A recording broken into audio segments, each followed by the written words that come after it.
Serious, when did COVID-19 get real for you? When I found out the virus can trigger cytokine explosions in your body. I have an overactive immune system that keeps trying to kill my lymph nodes. That's a quick and very agonizing death for me if I get it. For those asking, here is the article for desktops. And I am fine. I do not plan on leaving the house at all. I work full-time from home as well. Jessig also has a really good video about the coronavirus and cytokine explosions storms that goes a lot more in depth.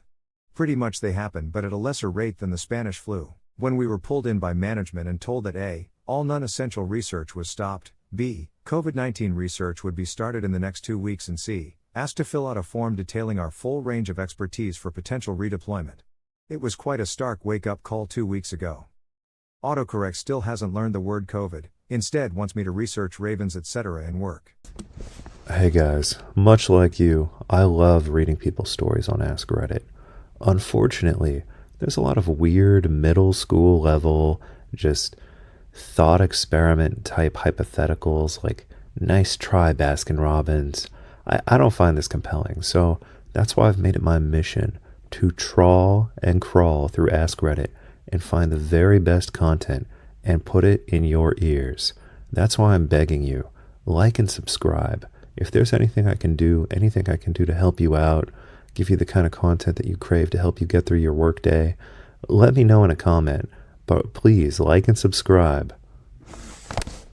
The catch being that you actually have to test positive for COVID. My relative who is a WM employee got sick and had all the symptoms. She likely has it, but there were no tests available in the small metro area. Instead, they gave her a note saying she can't work because of symptoms similar to COVID. Walmart is denying her claim for sick leave pay because she was not actually tested for COVID. Fuck Walmart. The Trump administration should have been doing lots of things. Unsurprisingly, they didn't. Now he's talking about opening for business next week. Hope the state governments act competently, because if he gets his way there are going to be millions dead. I went and saw my mom, 79, recent cancer survivor, on the 11th, on a whim, because I had an errand in her neighborhood. Dad was at work, so I knew I wouldn't be able to see him, and I couldn't stay long but wanted to see her and hug her because it was starting to look like shit was about to go downhill and I knew I shouldn't visit after that. I probably shouldn't have even gone then, but I hadn't seen her in a month and didn't know when I would again. It was that day or the day after that our governor called for schools to close, and we've been mostly holed up at home since. Anyway, I'm rambling, but I guess the short version is that I'm in a similar position. After thinking we might lose her last year, I'm afraid of what this year might hold. Good luck to you and yours. I hope you see them soon and toast to everyone's health. Even for countries where it has become a problem and is trending towards what Italy is experiencing, it's not being taken nearly as seriously as it should. People seem totally unable to really empathize with things that seem to be happening far away. I'm immune compromised right now and started getting spooked when the supply hoarding started. But once I couldn't get a delivery time for groceries, I got really freaked out. I did manage to get groceries, with the help of some friends, but it was an anxious few days. Once my city went on quarantine, I started to feel safer. I have to go to the doctor on average twice a week, so knowing there aren't a million people on the streets is a comfort. It's eerie, though, as silly as it sounds, that was the day for me too. The whole Rudy Gobert fiasco, and the way the news kept trickling out little by little. The news about Tom Hanks being diagnosed came out in the same night. Everything just seemed to happen all at once to really push the gravity of the situation over the edge. When I stopped to think about how much money the NBA was giving up by shutting down the season, that's when it really struck me. Our country still hasn't done it. I understand the reasoning, but it's hard to watch. My husband has type 1 diabetes and is working from home, so we kept the little plague carriers with us. I'm from Australia, which obviously should know better, yet here we are. When I found out both me and my husband are likely to get activated, National Guard, and we will have to send our 4-year-old daughter across the country to stay with family. Update, my husband went to in-processing this morning at his unit. He explained the circumstances. His contract ends next month, but they still planned on having him in process. Which, hey, whatever, if they need us, they need us. Our daughter had a fever last week, which they also knew about. She's fine now, but once my husband got there they decided it was too much of a risk to use him in the off chance it was the coronavirus. It kinda sucks he drove out of state to his unit to immediately get sent home, but it's also a huge weight lifted from our shoulders for now. This year, like I said, I'm having a midlife crisis. I've started a YouTube channel and I'm on a big health kick. One thing that I found is very easy to eat, very easy to prepare, is I heat up chickpeas with chicken broth and tikka masala. And there are two schools of thought about how you should eat beans. Some people believe you should buy the dry beans and soak them, but I tried that and it was a disaster. So I buy canned beans every time. And if I'm opening like 2 cans a day to be on this diet, it is a massive pain in the ass if the can has this jagged metal edge. I'm worried if like little bits of metal are getting into my food, I'm going to slice up my intestines. So I found this special can opener that actually opens the can in a way that is completely safe, no metal's getting in your food, and it is 1,000 times better than any other can opener I've ever used. So if you wind up, opening a lot of cans for whatever reason, maybe you've got a cat or something, you must buy this can opener from my affiliate link. I have worked in investigations security for 8 years and was always told we can never work from home. Reason being we have access to millions of individuals' sensitive data and they didn't want to risk it being stolen. 2 weeks ago they bought hundreds of laptops and sent us all home to work. My aunt is one of the 100 people that have died in the last 24 hours in the US. She was like a mother to me growing up and I feel like my childhood just died with her. This is the first death in my life that has me confronting the realities of losing someone close to you. I was planning on going to visit her not too long ago, but the developing concerns over COVID kept me from doing so because she was already very sick. My cautious nature was to no avail because it still killed her. I could have seen her, but I didn't because I was concerned about something that happened anyways. This morning it got very, very real for me. Thank you all for the support, messages, and comments. This got a lot more attention than I could have expected, so I'm going to be that guy and hijack my noun post with an edit. What happened to my aunt is an example of what happens when you do not take COVID seriously. It is everyone's responsibility to do the best that they can to minimize the spread and contact with those that are vulnerable. You might be fine if you get COVID, but others are not. You can unintentionally contribute to the death of your loved ones or others by not being cautious. I know that many of us have to continue going to work or leaving for various reasons. If that's the case, the best thing you can do is keep yourself away from as many people as possible. I know social distancing can really suck, especially if you're an extrovert, but being 100% comfortable is not worth risking the lives of many. Who knows? Maybe my aunt was passed along the virus because someone thought I'm young and healthy. It can't hurt me. Stay safe, everyone. Most of all, stay strong. If there was ever a time for us to put aside our differences to band together and make sacrifices as a species, this is it right here. GT, this is starting to sound like the factory conversions to war production during World War II. It's already happening. Volkswagen is building ventilators as are Ford, GM, Nissan, and Ferrari. At least this time we're fighting a common enemy rather than each other. My cousin got sick, was admitted to the ICU, and tested positive for it. He's been out of the hospital for a few days but hasn't really improved, he just hasn't gotten worse. I texted with him a bit and it's still really serious, he has asthma as well. I guess it was only a matter of time before it affected somebody I know. Thank you so much for all the well wishes. I will pass them along. To answer the most frequently asked question, my cousin is 34. Hess based in NYC. Edit 331, got this text from him just now, after 35 days of being stuck inside. I've been cleared to step outside my apartment door. I am approved to walk around the block with PPE on. I'm so freaking happy. I now know how excited a dog is to go for a walk. When I realized I might should not be able to go home and see my elderly parents, one of which recently got diagnosed with cancer. Thank you guys for the heartwarming messages. I don't think I'll be going back to my hometown, but I will for sure be FaceTiming and calling and doing whatever I can. I called my parents sobbing because I was scared I wouldn't get to see them again. Tell your family and your friends that you love them, regardless of their health. Take care everyone, and know we got this and it'll pass over in no time.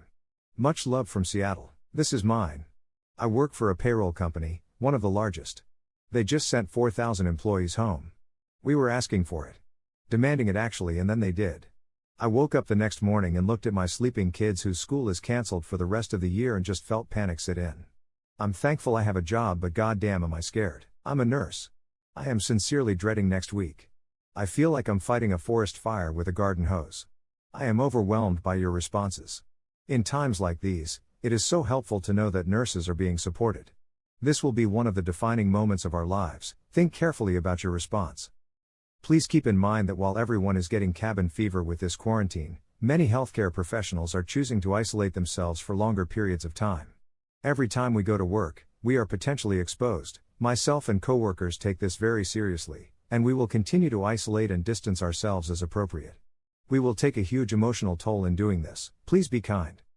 Most importantly, when this is over, do not forget that our administrators and government failed us. Healthcare providers are being sent to work as sacrificial lambs for ineffective administration.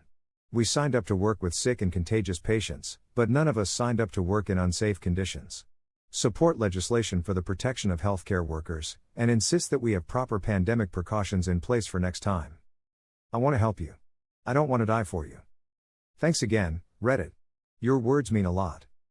Holy wah, this blew up while I was asleep. Thanks for the medals. They are appreciated.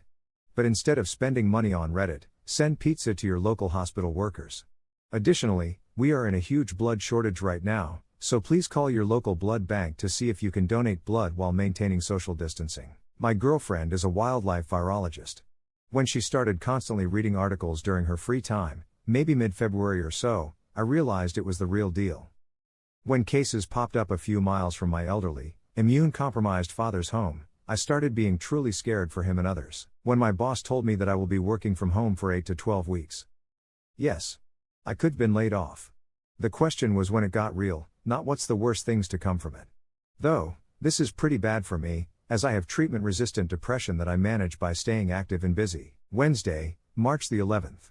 I'm a teacher and that was the first day that we had a meeting about the extremely unlikely odds that we would miss school. By Thursday, we knew that we would be out, but we figured that it would be the week after spring break. On Friday, we knew that we weren't coming back for at least 3 weeks. Now, I doubt we go back until next year. Holy shit. I go to bed, take my son to daycare, and I come home to 9K? I'm going to go through and comment as I can. Jesus, thanks everyone. Did you know that when you drink tea from a tea bag, especially a cheap tea bag, you are exposing yourself to microplastics greater in quantity than from any other source? Microplastics are the #1 health risk of our generation, and they will have unknown consequences on future generations. So, if you value your health, destroy your tea bags. But that doesn't mean you can't enjoy great tea.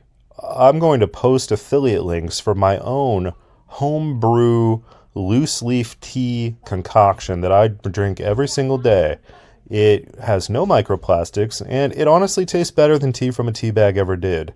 So be sure to click the links below and get on the loose leaf tea train to avoid poisoning yourself and your children. At my college, we probably won't even get a graduation. Just a document in the mail. We also had no time for proper goodbyes, and a large portion of the student body is international, out of state, etc. I don't know when the next time I'll see my best friend again is. I've honestly been crying, or at least in a very volatile mood, the past couple of weeks because this has completely destroyed my entire social life, one which I assumed I had until May, with zero closure or clear communication from the admin of my college. I wasn't ready for this. I don't have high school friends. College is the first time and place I found my true friends and a true social life. I was living with 2 of my best friends in a very nice dorm. Now I'm couch crashing at my mom's amp, literally sleeping with the dogs. Thank you for the awards, kind strangers. LT3 will get through this. I really appreciate everyone leaving encouraging words on here. I'm definitely taking them to heart. About a month or so ago, when my hospital converted a ward into a negative pressure unit in anticipation of our first patient from one of the cruise ships. We're still changing related procedures and protocols almost daily and prepping other wards to accept patients with pending tests. Honestly, when the death toll in China surpassed SARS. I'm kind of an anxious person anyway, but infectious diseases have always scared me because Therese no real control over who lives and dies. Other than my sister, my immediate family acted like I was crazy and overreacting. When I told my friend that I had been buying a little extra each grocery trip, she thought I was being ridiculous. She's a nurse and recently told me how real it is to her now. My first shift at the hospital after 9 days off, and seeing how absolutely unprepared we were to deal with what's coming. For example, 2 nurses were allowed to come back to work after flying home from a cruise, in early March. They pulled both of them and sent them into quarantine, but not until they received a call from the cruise line that 2 passengers so far had tested positive. There was at least 2 people on our unit who were like 99 confirmed, they just hadn't been tested because neither met the criteria for testing in this state, having left the country recently or directly knowing someone who had. And now I'm in the middle of another 9-day stretch off, having had what feel like a chest cold for going on 3 or 4 days now. Knowing I need to check in for a virtual health consult and wondering if they'll be footing the bill if I'm told to take 2 weeks off? Holy crap. I read that some places are saying no one over 65 gets a respirator. The young are easier to save and more likely to survive even if they need a respirator. I can't remember when it was that had to implement the policy. Some spots are removing respirators from older people and putting them on the young too.